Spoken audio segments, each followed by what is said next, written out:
Bapa, buka mata rohani kami, sehingga berat melihat kasih karunia-Mu yang begitu agung, besar dan sangat mulia.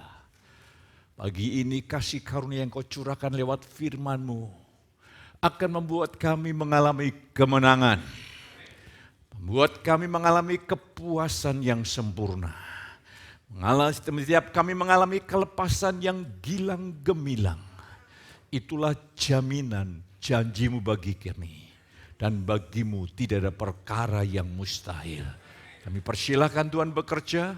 Demi nama Yesus kami berdoa. Haleluya. Amin. Saya silakan duduk kembali. Shalom. Saya berikan sebuah tema adalah makhluk rohani yang sempurna untuk melengkapi khotbah saya minggu kemarin.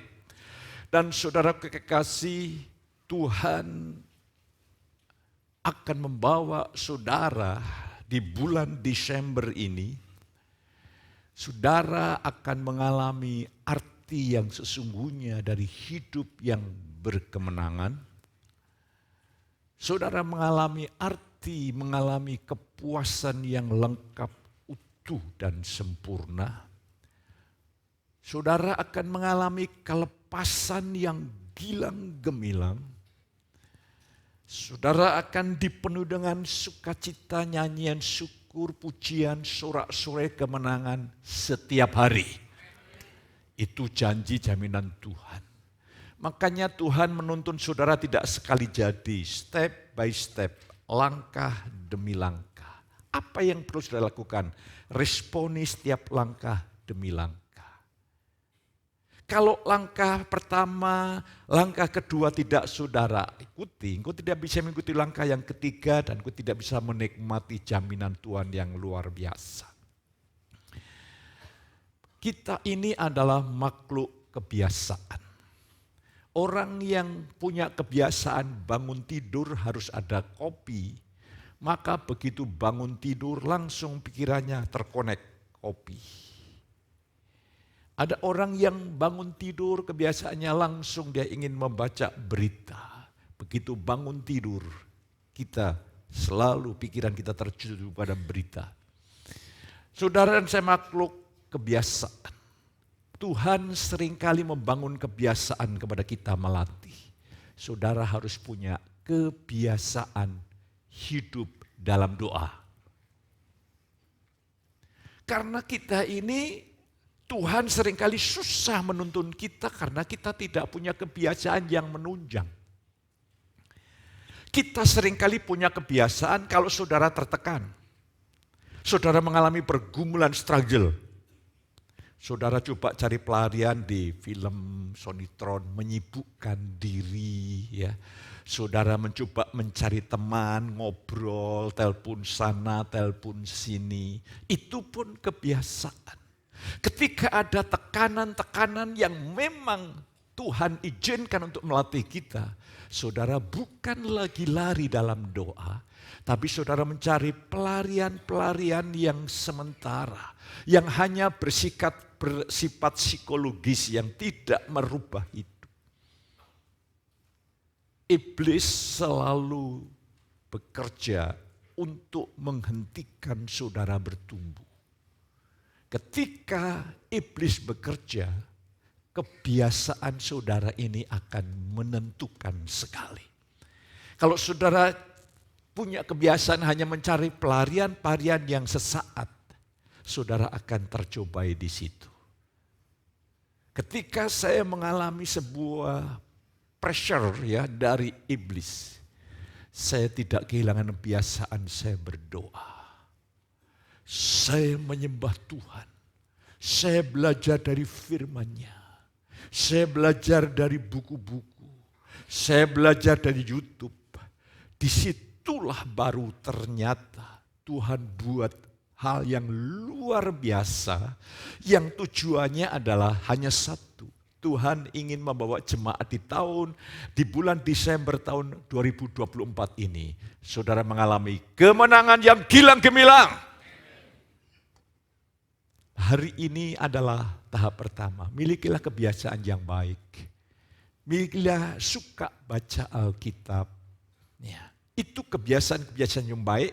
Ketika itu dibutuhkan secara spontan, kita akan meresponi dengan kebiasaan.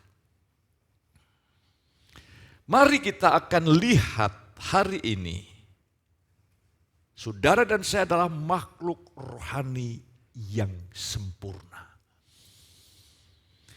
Kita akan buka ayatnya, Ibrani 10 ayat 14 berkata seperti ini, begitu jelas. Ya. Sebab oleh satu korban saja, ini namanya Injil.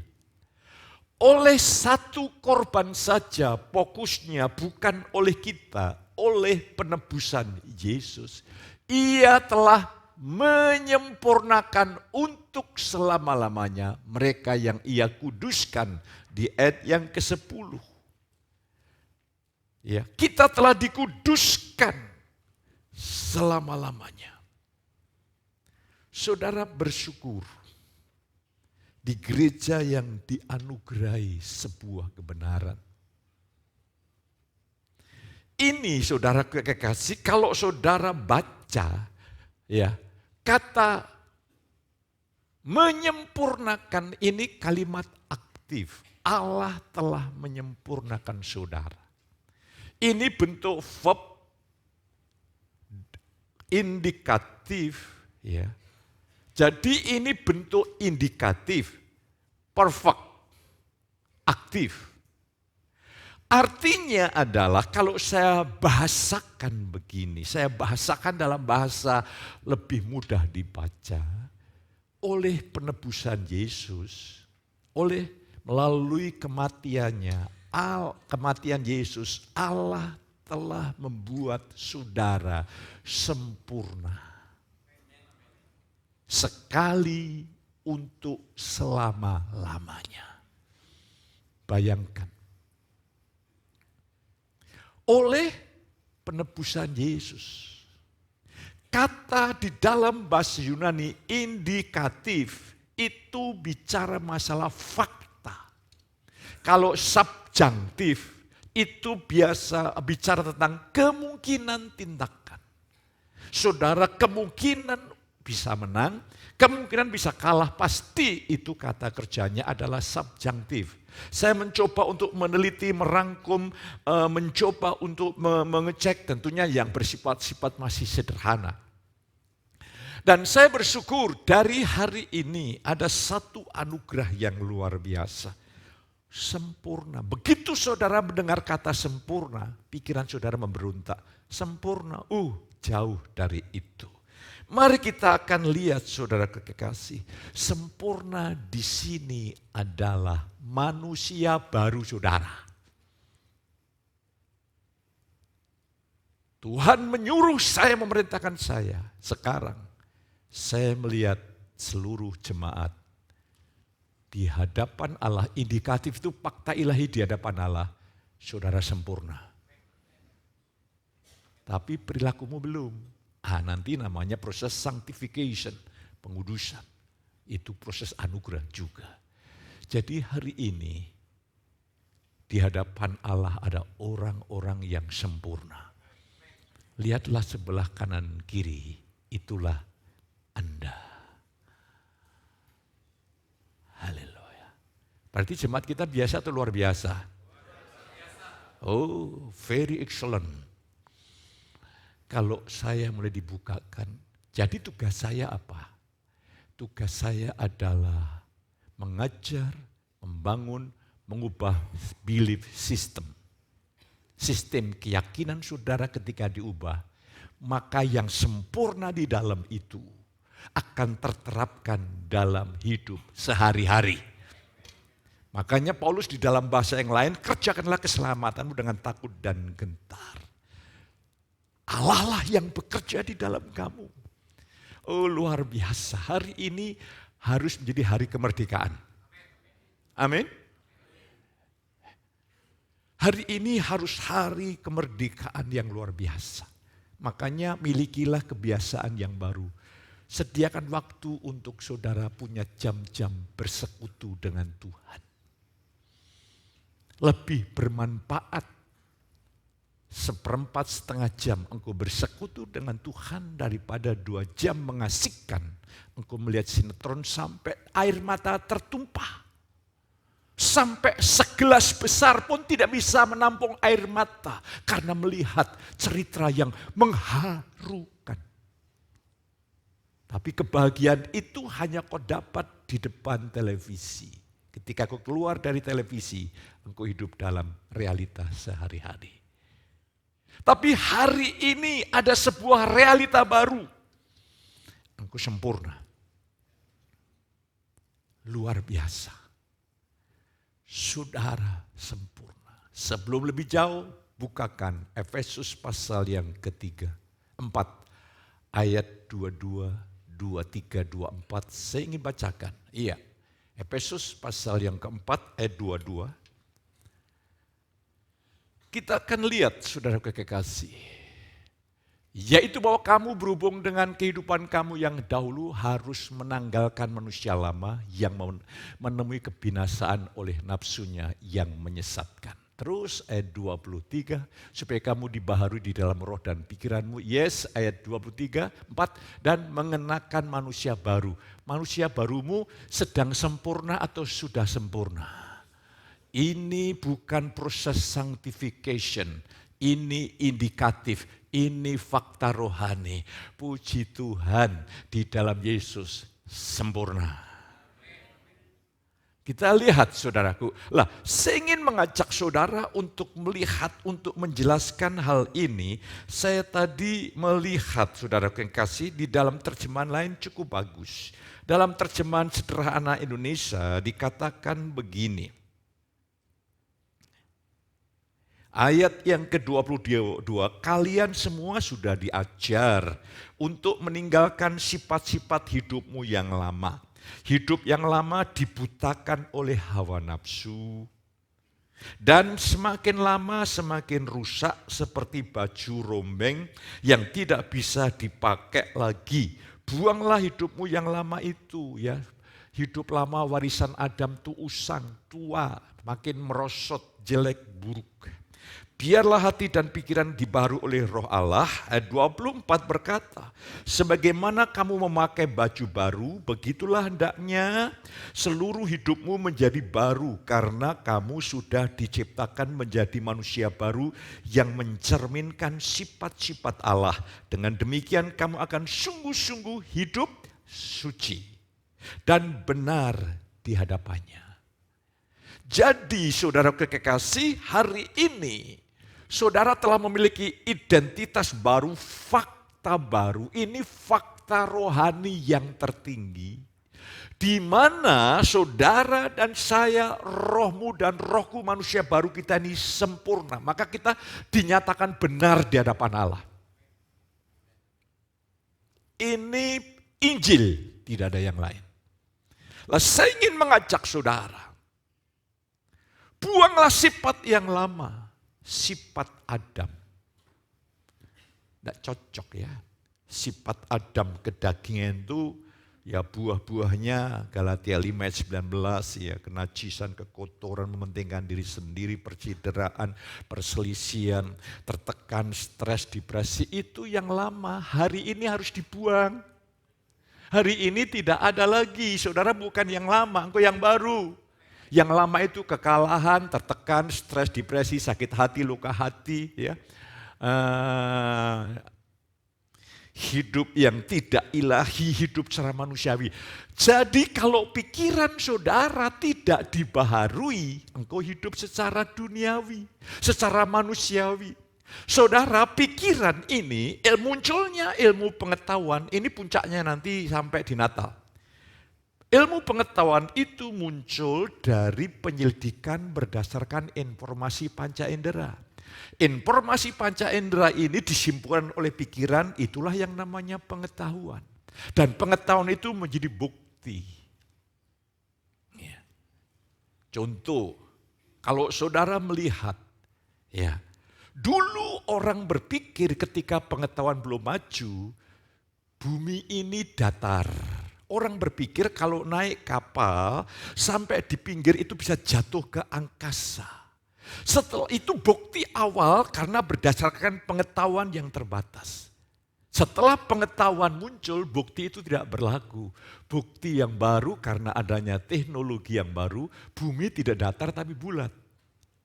Dulu orang-orang tua kita punya cara berpikir mitos, bukti bahwa gerhana bulan itu artinya bulan dimakan apa?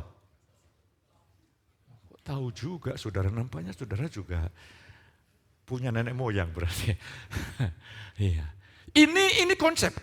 Makanya mengapa orang-orang di kampung-kampung itu tabuh itu kentongan ya, itu bunyi-bunyian ditabuh. Itu untuk membuat supaya itu bitonya itu geli dimuntahkan lagi. Itu bukti dulu, makanya secara spontan karena dia memiliki bukti pengetahuan seperti itu. Begitu gerhana, dia langsung tabuh, semua tabuh. Suami cari kentongan tidak ada, yang ada perut istrinya, perutnya ditabuh.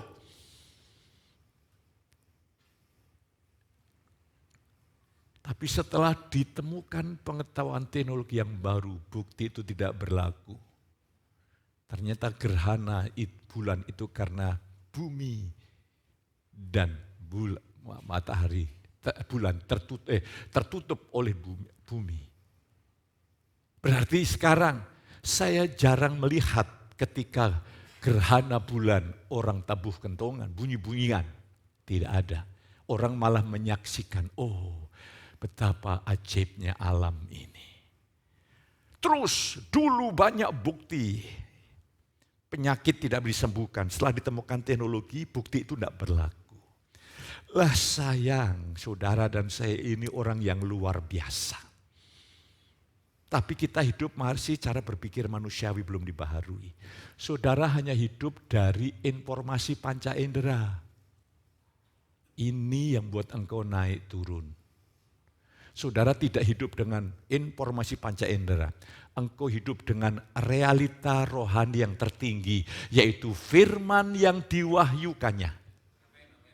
Makanya manusia lama kita kalah. Di dalam manusia baru tidak ada kekalahan.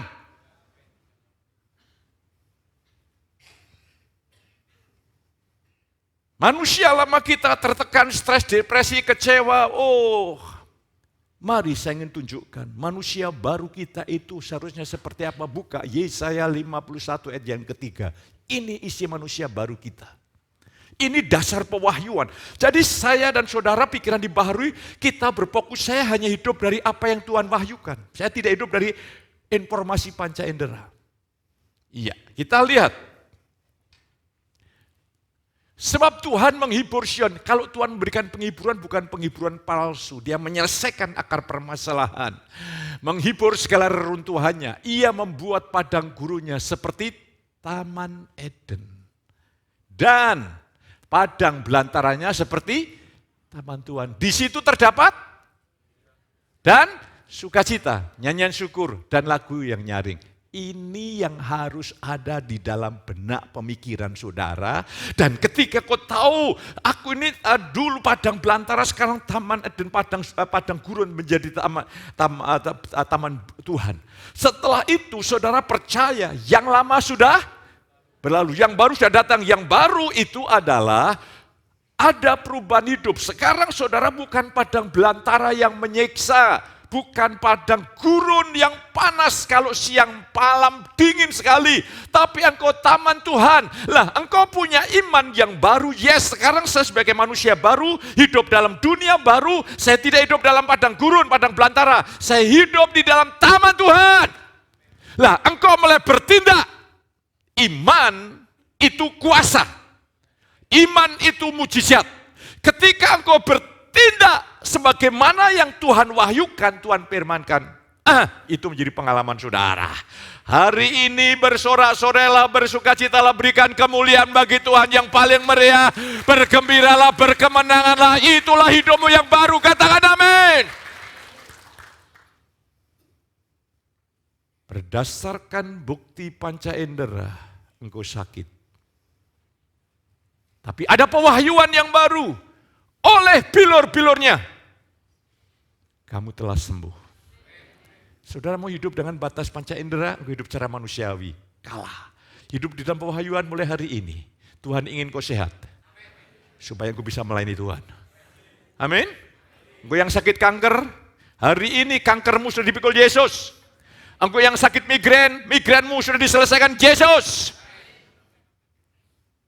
Itulah yang harus menjadi ada dalam benak pemikiran kita. Saudara, seringkali pikiran kita belum dibaharui, kita hidup dengan apa yang kita rasakan. Kok tertekan, iblis itu pinter, dia masukkan benih-benih ketawaran, kok langsung jadi tawar.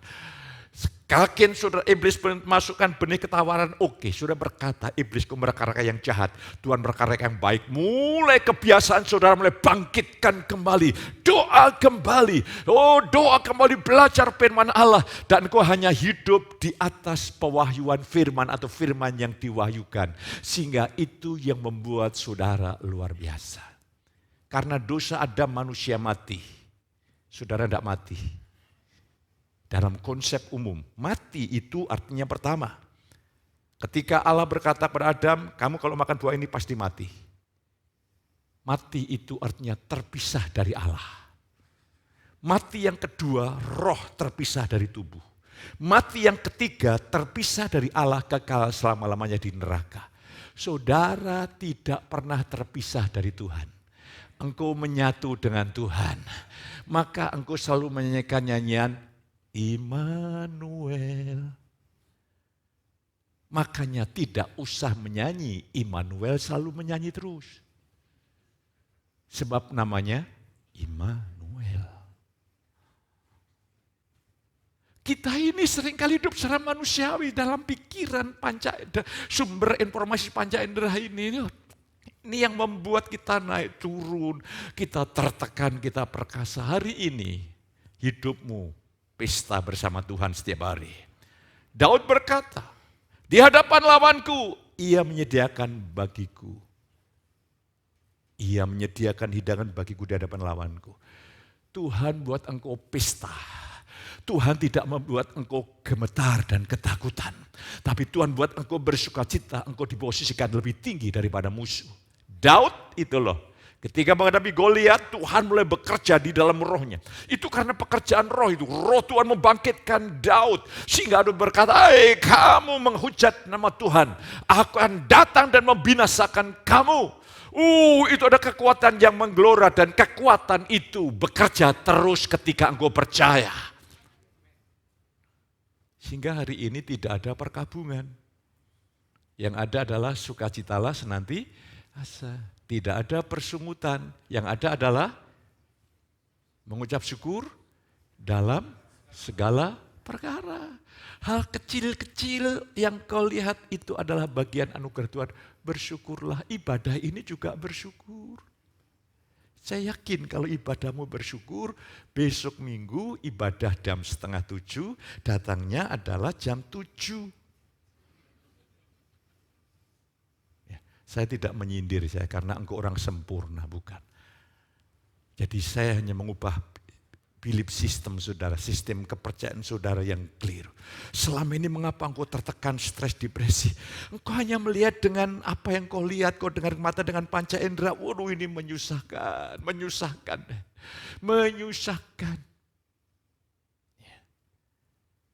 Nanti saya teruskan, saudara dituntun hari ini dalam step yang mendasar. Oke, hari ini, maka orang benar akan hidup oleh iman. Iman itu artinya engkau hidup di atas pewahyuan firman Tuhan. Itu informasi, itu fakta yang tidak bisa berubah. Bukti panca inderamu bisa berubah, bukti pengetahuan aja berubah-ubah kok. Dengan adanya pengetahuan yang baru, bukti ini berubah. Dengan adanya pengetahuan yang baru, bukti ini berubah. Lah hari ini, ada bukti yang baru, yaitu firman.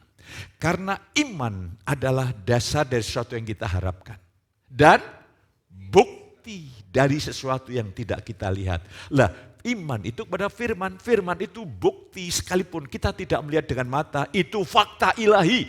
Nah sekarang tantangannya iblis hanya ingin memfokuskan saudara hanya kepada masalah, pada masa lalu, masa lalu. Engkau tidak akan bisa keluar. Hari ini ambil keputusan besar. Aku harus menolak sifat Adam yang usang, yang tua. Dan aku harus hidup di atas pembawaan firman. Amin. Maka kalau engkau melihat jemaat saudara, saya lihat saudara orang yang sempurna. Yang saya benahi adalah iman saudara. Sistem keyakinan saudara. Haleluya. Oke, kita kembali terus. Sekarang saya ingin mengajak saudara. Ini kasih karunia adalah, ini penting, Allah bekerja untuk kita. Ya. Ada dua pekerjaan besar Allah, ini yang tidak bisa dipisahkan. Kasih karunia Allah bekerja bagi kepentingan kita, yaitu dengan Dia mengirimkan Yesus mati atas kayu salib. Menebus kita. Saudara kekasih, waktu Yesus menebus, Dia telah membayar lunas. Artinya, ini tesis yang dibuat Danis. Saudara dan saya hari ini tidak punya lagi hutang dosa. Hutang dosa kita dibayar lunas. Amin. Yang kedua, manusia lama dengan segala hawa nafsu keinginan dan hasratnya juga sudah disalibkan sempurna. Tidak ada yang ketinggalan. Kalau yang lama itu muncul karena saudara menghayati hidup dari cara berpikir yang keliru. Kalau cara berpikirmu yang benar, yang baru itulah, yaitu roh kita yang diciptakan segambar, seperkasa dengan Yesus, itu yang terlahir dalam kehidupan sehari-hari. Jadi keduanya dapat kita terima dan alami hanya oleh iman. Ini luar biasa. Next, saya nanti jelaskan saudara kekasih. Injil yang Paulus sampaikan mengandung dua inti pengajaran, yaitu indikatif dan imperatif. Ini harus seimbang. Kadang-kadang gereja menekankan hanyalah indikatif. Ini membuat jemaat pasif. Ya. Semua diselesaikan Tuhan. Ada bagian kita yang kita lakukan, meresponi pekerjaan rohnya sampai akhir hidup. Lah ini imperatif, ini perintah. Kita harus mengerti maknanya, kalau tidak saudara akan terjatuh dalam pola perjanjian lama, tertekan stres lagi. Kita lihat indikatif adalah fakta ilahi yang Allah karuniakan kepada kita berdasarkan penebusan Kristus kayu salib. Ini dalam konteks Ibrani 10:14. Jadi ini saudara kekasih, lah imperatif adalah perintah Tuhan supaya kita hidup sesuai dengan kodrat kita. Ya, satu contoh, begini, kamu telah mati bagi dosa, itu indikatif. Ayat sebelumnya menunjukkan kita telah mati bagi dosa. Tidak ada hubungannya dengan dosa karena yang baru.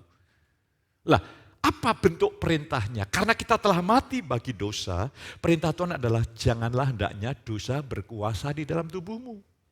Maka jangan kamu menyerahkan anggota tubuhmu menjadi senjata kelaliman. Tapi engkau memakai anggota tubuhmu menjadi senjata kebenaran. Perintah ini supaya kita hidup di dalam realita yang sudah terjadi secara rohani, bukan secara informasi panca indera. Apa pewahyuan firman yang sudah kita terima, kita terapkanlah. Tindakan untuk menerapkan pewahyuan itu tindakan iman yang akan menghasilkan, mengalirkan kuasa yang maha dahsyat. Mari kita akan lihat, next, kita cepat supaya menjelaskan. Indikatif. Berdasarkan penebusan Kristus di kayu salib, manusia roh kita telah menjadi sempurna. Haleluya. Ini bukan seperti sistem agama, ya, konteksnya kekristenan. Saya ini orang berdosa, saya berusaha lebih baik, saya berpilih baik. Begitu lebih baik sedikit, turun lagi orang berdosa. Lebih baik sedikit, lebih bisa. Makanya setiap minggu hanya dipulihkan terus. Lah bagaimana aku bisa mengubah dunia? Bagaimana aku bisa meyakinkan Yesus itu tuntas sempurna pekerjaannya? Mari hari ini kita lihat. Ini adalah bentuk posisional, ya. Jadi kita sempurna itu posisi di hadapan Allah atau kebenaran yang objektif, yaitu fakta baru keberadaan kita di hadapan Allah. Ini belum menyangkut perilaku. Ini baru keberadaan saudara. Kalau perilaku itu adalah bentuk imperatif, itu bentuk subjektif. Kebenaran yang sudah fakta ilahi yang sudah kita terima, terterapkan dalam hidup. Itu namanya adalah imperatif. Itu namanya adalah subjektif. Lah kita akan lihat di sini, kita harus berangkat dari kebenaran objektif dulu. Saudara bersyukur untuk anugerah Tuhan. Terus, next. Dalam Kolose 2:10 lah, ini penting. Ini sebagai bentuk pengembalaan kami. Paulus menjelaskan bahwa kita telah dipenuhi menjadi sempurna selama-lamanya. Telah dipenuhi adalah bentuk perfect passive participle dari pleroma, artinya orang Kristen telah dan terus dipenuhi sempurna oleh Dia. Dan untuk Dia, coba next ayat sebelumnya, ayatnya kita lihat. Dan kamu telah apa? Dipenuhi di dalam Dia. Terus sebelumnya lagi, saya ingin menjelaskan. Lah, Kristus telah membuat saudara saya lengkap, katakan amin. Saudara lengkap, benar, kudus, bukan berusaha lebih kudus. Ini namanya nanti proses sanctification, pengudusan, berbeda lagi. Ini bicara masalah fakta di hadapan Allah, saudara benar, kudus, sempurna. Lengkap. Saudaraku, dari pemahaman itu, saudara dan saya tidak kekurangan apa-apa. Oleh karena itu kita tidak perlu berpaling pada ajaran apapun yang tidak berfokus Kristus. Katakan amin. Engkau tidak perlu kesana kemari kulakan pengajaran yang dimana tidak berfokuskan Injil, tidak berfokuskan Kristus.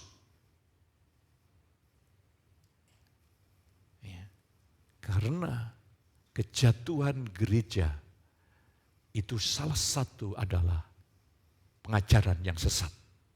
Jemaat di Galatia 3 ayat yang ketiga, kamu ini bodoh, kamu ini gila. Telah mulai dengan roh mengakhiri dalam daging. Dan di sini disingkapkan. Sehingga saya beroleh kekayaan bersama anak saya, pendeta muda Daniel, yang luar biasa. Ya, saya oleh anugerah Tuhan dibebaskan, saya bisa murni. Mari kita akan lihat. Saudaraku, hari ini saya kemarin melihat di YouTube. Saya suka melihat. Saya cari ajaran-ajaran sesat di gereja. Saya hanya untuk mengecek seperti apa ajaran sesat. Saya dengerin YouTube lagi. Saya coba belajar. Saya bersyukur. Saya belajar buku-buku, saya bersyukur. Ada anugerah yang betul-betul Tuhan curahkan di gereja di tempat ini. Ya. Makanya saya dorong saudara untuk semua jemaat terlibat aktif di dalam kelompok care group. Karena di sana saudara diajar bagaimana hidup berfokus kepada Kristus dan mendalami kebenarannya dikotbahkan hari Minggu. Karena dengar satu kali tidak cukup, saudara kekasih. Perlu berkali-kali. Lah, hari ini kita melihat, jadi kalau Kristus telah lengkap, hanya dengerin Injil. Kepada jemaat di Roma, Paulus katakan, aku memberitakan Injil kepadamu. Kepada jemaat di Kolose katakan, hendaklah kamu jangan kehilangan pengharapan akan Injil. Kepada jemaat di Korintus, Paulus katakan, tidak tahukah bahwa Kristus itu ada di dalam kamu. Jadi saya melihat Injil. Karena apa? Injil itu bicara masalah anugerah. Saudara bisa dibenarkan karena anugerah. Dan saudara bisa hidup benar karena anugerah. Lah, hari ini terus saya ingin mengajak lebih jauh. Imperatif bentuk perintah. Alkitab ini Paulus mengajarkan banyak perintah. Jauhilah hal-hal yang cemar, hiduplah kudus. Ada 3 musuh perintah yang harus saudara lawan. Yang pertama itu keduniawian. Itu berisi 1 Yohanes 2 ayat 15-16. Keinginan daging, keinginan mata, keangkuhan hidup. Bagaimana menghadapi itu? Di dalam 1 Timotius 6 ayat 14. 2 Timotius 2 ayat 22. Berkata jauhi, lari. Kalau itu membangkitkan keinginan daging, keinginan mata, keangkuhan hidup, lari tinggalkan. Karena itu akan menjerat saudara dan saya. Padahal kalau engkau punya kuasa, saya kasih tahu, kalau engkau punya kuasa, engkau diberi kuasa Tuhan mengelola kekayaan yang Tuhan berikan, yang Tuhan miliki di dunia ini. Hanya sekarang ini anak-anak Tuhan belum siap, maka terpaksa dikelola oleh orang-orang yang tidak menaruh percaya kepada Yesus. Mari kita lihat, perintah yang Tuhan berikan itu jadi saudara ketika menghadapi dosa. keinginan daging. Ketika menghadapi kedagingan, sangkal diri, tolak keinginan-keinginan yang bertentangan dengan firman Tuhan dari sejak benih, tolak. Yang ketiga, menghadapi iblis, lawan. Alkitab berkata seperti itu. Maka saya membangun kebiasaan diri di hadapan Allah. Sengaja saya sebagai ucapan syukur mendedikasikan karena ini penting. Kebiasaan ini contoh, orang yang punya kebiasaan tidak jujur di bidang keuangan, maka dipercaya mengelola pekerjaan Tuhan juga tidak jujur juga. Karena kebiasaan yang buruk ini akan mengikuti aktivitas kita. Lah kalau engkau punya kebiasaan terus bersekutu dengan Tuhan, itu akan menolong ketika iblis mengganggu saudara, engkau larinya kepada Tuhan. Makanya saya banyak dedikasikan untuk Tuhan, untuk Tuhan bersekutu dengan Tuhan. Tentu itu panggilan saya, panggilan saudara tidak perlu ikut seperti saya, karena engkau tidak punya waktu seperti saya. Tapi paling tidak saudara punya prioritas dalam hidup ini. Oke, terus setelah kita melihat saudaraku, ini adalah proses seumur hidup mengalami karya pengudusan di mana dari dalam hati kita, Roh Kudus mendorong dan memampukan kita untuk hidup taat dan kudus. Ini proses terus menerus. Makanya ketika saudara punya jam-jam doa dengan Tuhan, saudara menyerap kekuatannya, menyerap sudut pandangnya, menyerap nilai-nilainya. Maka apa yang terjadi? Aku punya kuasa. Kita ini makhluk kebiasaan. Saudara, dunia ini isinya cuma memanfaatkan atau dimanfaatkan. Kalau saudara bergaul dengan orang-orang umum istilahnya, dan saudara tidak punya visi untuk mengenalkan mereka dengan Yesus, engkau sedang memanfaatkan mereka, mereka sedang memanfaatkan saudara. Karena apa? Saudara ketika ingin mencari kepuasan, kebahagiaan, nilai diri, harga diri dari orang-orang itu, tanpa sadar engkau hidup dengan perasaan. Dan akhirnya karena itu menjadi kebiasaan lagi, akhirnya saudara hidup dalam prinsip perasaan. Bukan dengan iman, tidak akan bisa melakukan pekerjaan Allah kalau seperti itu. Semua diukur, saya senang atau tidak, saya untung atau tidak. Tapi orang yang berjalan dengan iman diukur, Tuhan senang atau tidak. Kalau Tuhan senang, jalan. Ya. Kalau Tuhan mau saya harus berjam-jam tinggal di hadirat Allah, demi untuk pekerjaan roh Allah bisa leluasa bekerja. Supaya saya punya kekuatan untuk melawan tipu daya iblis, saya siap Tuhan. Dan semangat itu datang dari roh Tuhan semata-mata. Bukan, tidak ada kesempatan untuk membanggakan diri sama sekali. Semua adalah anugerah Tuhan. Next, setelah kita melihatlah, bab itu adalah dosa lah. Terus ya, next, kita lihat. Kita harus memahami bahwa huruf yang tertulis atau perintah yang ada dalam Alkitab membawa kepada kematian lah. Ini saya ingin jelaskan sedikit. Next, kita lihat ayatnya, 2 Korintus 3. Ialah membuat kami juga sanggup menjadi pelayan-pelayan dari suatu perjanjian baru yang tidak terdiri hukum tertulis, tetapi di roh. Sebab hukum yang tertulis apa? Tetapi roh menghidupkan. Hukum yang tertulis dalam perjanjian lama dan perjanjian baru mematikan. Artinya begini, kalau saudara melihat Alkitab perjanjian lama dan perjanjian baru, dari kacamata perjanjian lama, dari konsep sistem kepercayaan perjanjian lama, maka saudara hanya melihat perintah-perintah. Dan kalau saudara melihat baik dalam perjanjian lama, dalam perjanjian baru berisi perintah, saudara tergoda untuk mentaati dengan kekuatan diri, dengan usaha diri. Maka huruf yang tertulis mematikan ketika saudara mencoba mentaati perintah Tuhan dengan kekuatan diri saudara gagal. Dan saudara merasa bersalah, merasa tertuduh, merasa terkutuk. Dan apa yang terjadi? Saudara bukan mengalami perubahan, makan merosot karena kau merasa terkutuk. Tidak ada gunanya aku melayani Tuhan, tidak ada gunanya aku baca Alkitab, tidak ada gunanya aku berdoa, aku terkutuk kok. Akhirnya apa? Saudara dituntun oleh kejahatan untuk menjauh dari Tuhan. Tetapi roh menghidupkan. Kalau saudara baca di dalam ayat, nanti dalam 2 Korintus pasal yang 3 ayat yang ke-7 sampai yang ke-18, Paulus membedakan antara pelayanan Musa dan pelayanan kasih karunia. Jadi huruf itu adalah pelayanan hukum Taurat. Roh itu adalah pelayanan Injil kasih karunia.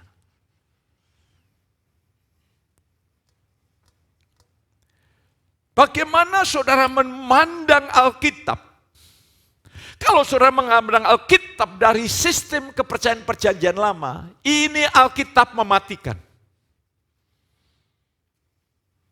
Contoh, orang yang mencoba berusaha melakukan perintah-perintah Allah, aturan-aturan dan kekuatan diri sendiri, memang bisa berhasil dalam batas tertentu, tapi efeknya. Paulus berkata, bayangkan, sebelum dia kenal Yesus, dia membangun kebenaran diri sendiri. Aku orang yang taat melakukan hukum Taurat. Dia bilang, aku tidak bercacat dalam melakukan hukum Taurat. Pemuda kaya yang datang pada Yesus. Yesus berkata, ada tertulis, lakukan ini, jangan ini, jangan ini. Semua udah aku lakukan. Orang yang melakukan perintah Tuhan berdasarkan kekuatan diri sendiri hanya menghasilkan kebenaran diri, merasa diri benar dan lebih benar dari orang lain. Tapi orang yang ada dalam kasih karunia makin rendah hati, karena ini semakin adalah pekerjaan Tuhan. Bukan rendah diri, hati-hati, rendah hati. Lah, hari ini saya ingin mengajak saudara untuk melihat kebenaran ini. Jadi bagaimana saudara melihat Alkitab menjadi sumber kehidupan? Sebelumnya kita akan lihat, saya ingin menjelaskan. Kalau kita hanya melihat Alkitab sebagai perintah dan tuntutan Tuhan untuk dilakukan, kita tergoda berusaha mentaati. Jadi Alkitab ini menjadi sumber kematian. Sebab apa? Paulus menjelaskan. Hukum Taurat, perintah-perintah itu rohani. Yang jadi masalah bukan Alkitabnya. Aku bersifat daging. Terjual di bawah kuasa, diperbudak oleh dosa. Next. Kita lihat. Padahal kita tidak hidup di bawah perintah hukum Taurat lah. Kita lihat. Tetapi kita hidup di dalam perjanjian atau janjian. Sekarang, saudara tidak hidup di bawah hukum Taurat. Engkau hidup di bawah perjanjian baru. Perjanjian baru berisi janji Tuhan. Bukan perintah Tuhan. Kalau perintah Tuhan ada, di balik perintah ada jaminan bahwa Tuhan sendiri yang bekerja di dalam saudara sehingga kalian rela dan sanggup menyenangkan hati Allah. Sekalian sanggup taat. Jadi fokus kita bukan perintah Allah. Di balik perintah tuntutan Allah bersukacita. Datang lagi perintah Tuhan.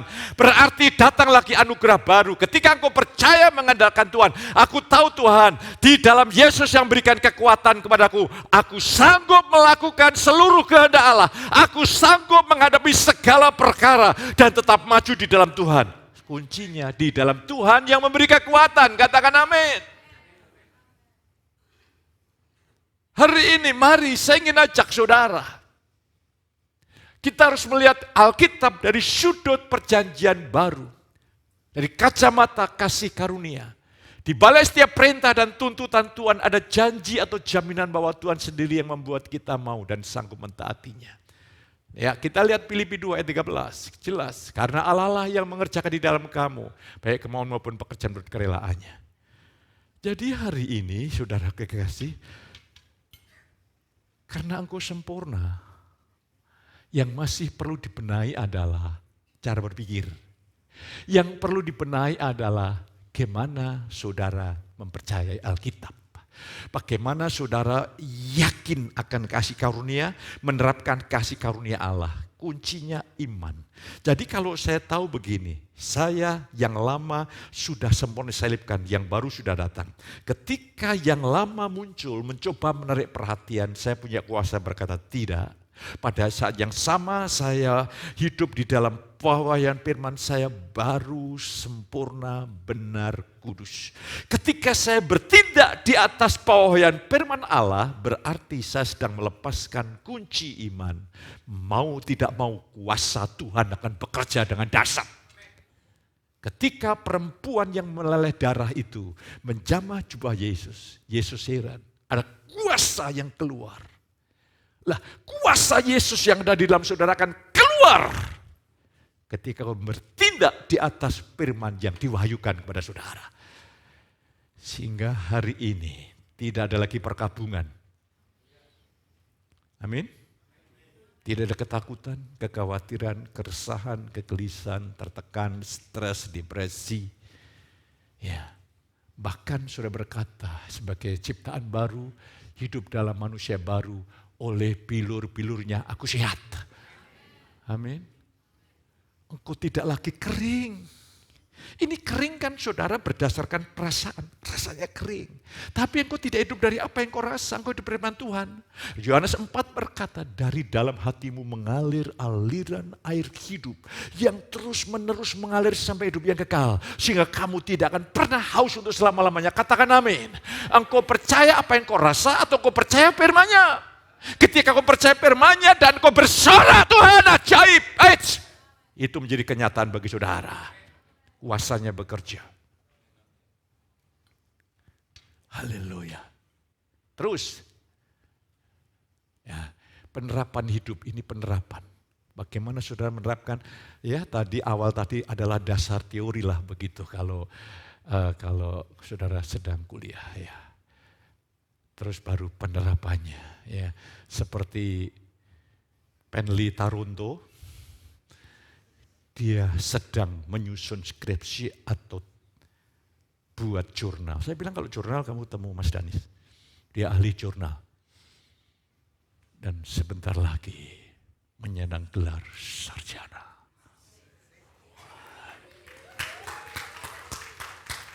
Saya bilang ya, saya undang dia. Fen, Bapak lagi agak sedikit masuk angin. Keroi Bapak.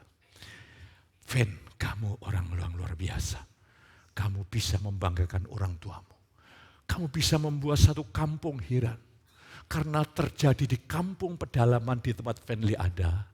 Maksudnya pedalaman tidak ada bis kota gitu. Di kampung pedalamanmu keguncangan berita. Karena orang-orang bertanya kepada ibunya, kapan anakmu diwisuda? Oh haleluya, aku pun ikut menangis. Ketika aku mau meneteskan air mata, aku ingat, loh kok Penli kayak Herodes. Aku tidak jadi nangis lagi, saudaraku kekasih. Karena pakai toga.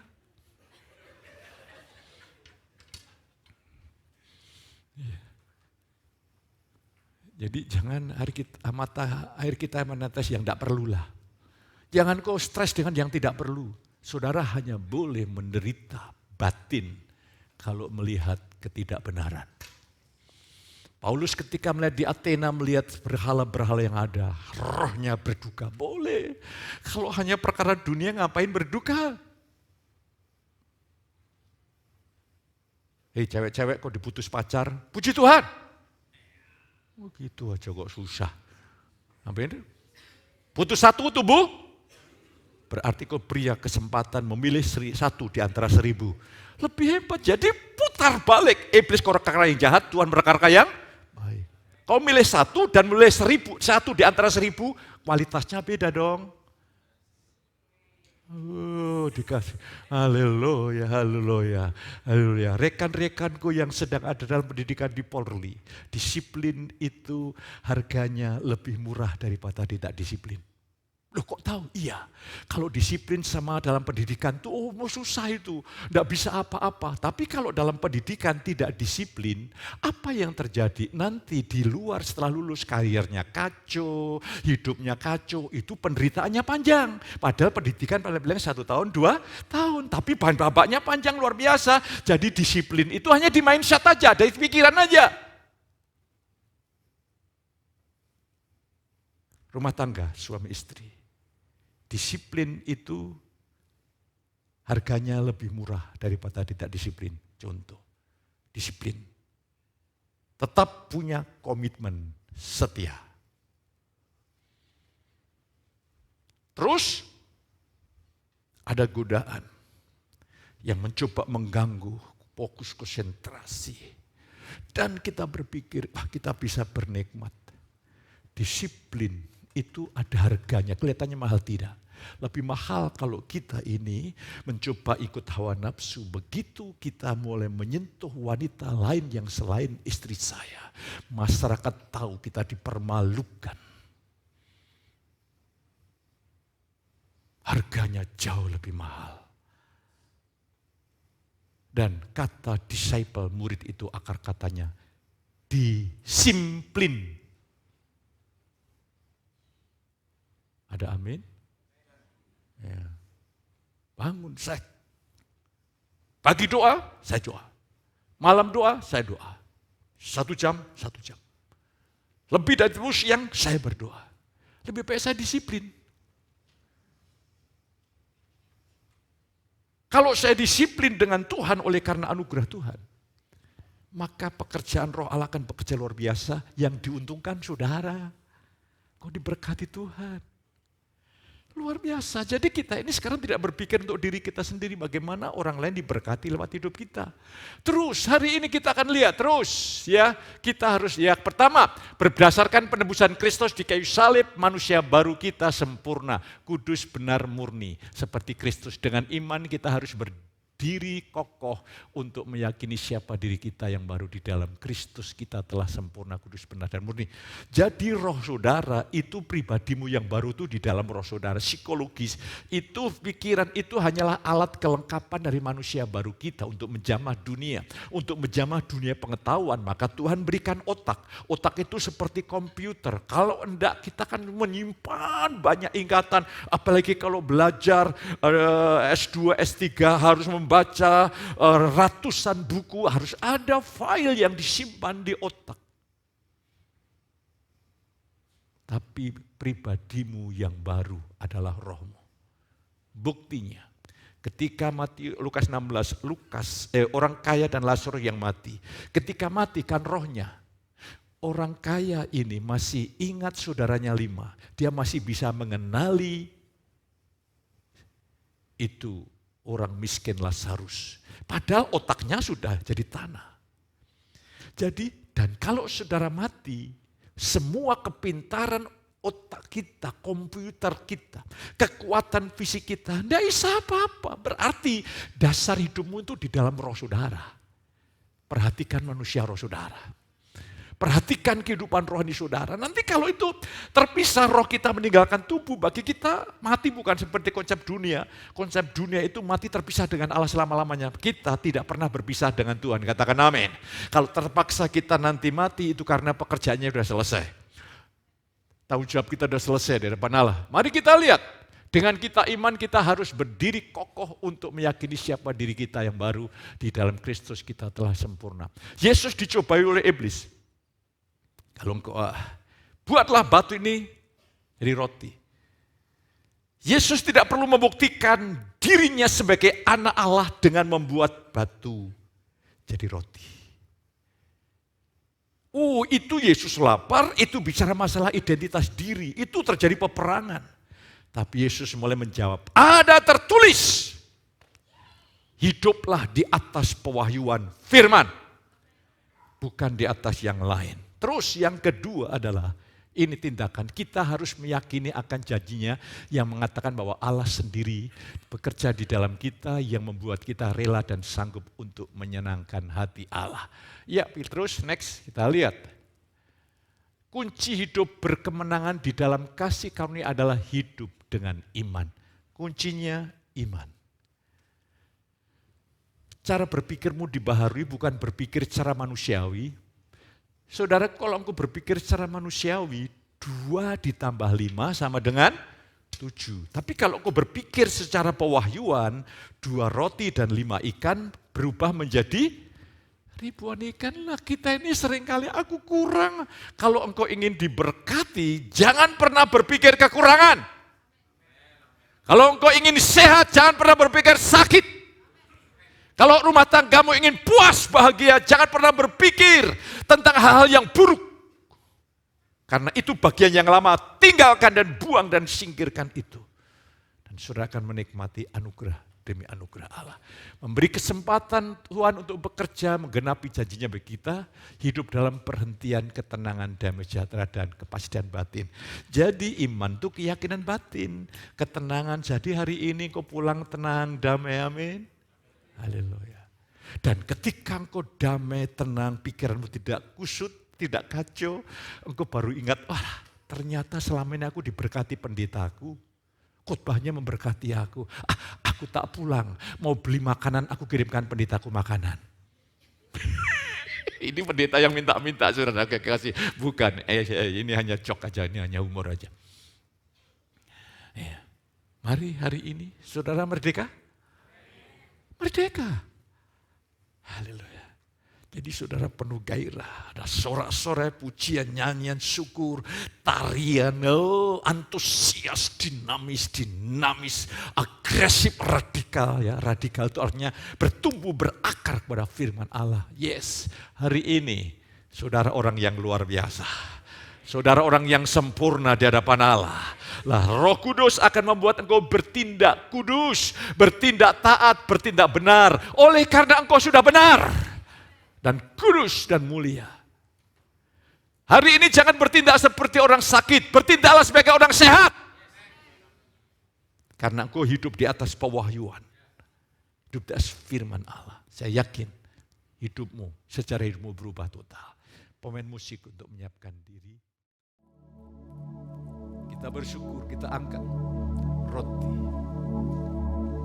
Ini gambaran, ini melambangkan tubuh Yesus. Ketika engkau mulai mau bertindak dengan iman, maka bilur-bilurnya bekerja kuat dalam saudara. Kita terima dalam nama Yesus.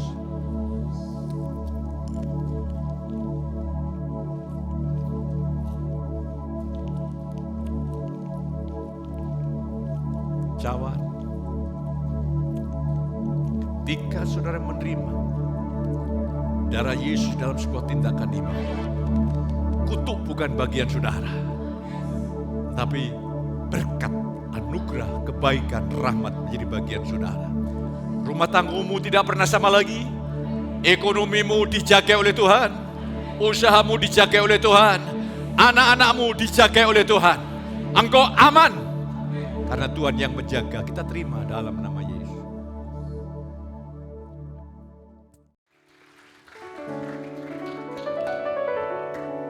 Saudara pulang dengan diberkati oleh Tuhan.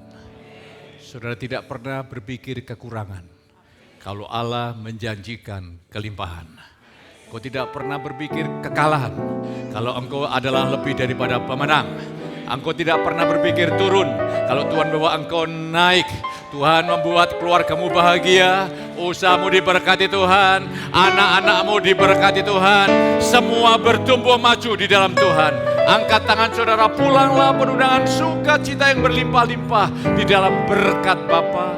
Kasih sayang Tuhan Yesus, surat persekutuan Roh yang kudus, melimpah saudara ini pagi sampai selama-lamanya. Yang diberkati katakan sama saya, amin.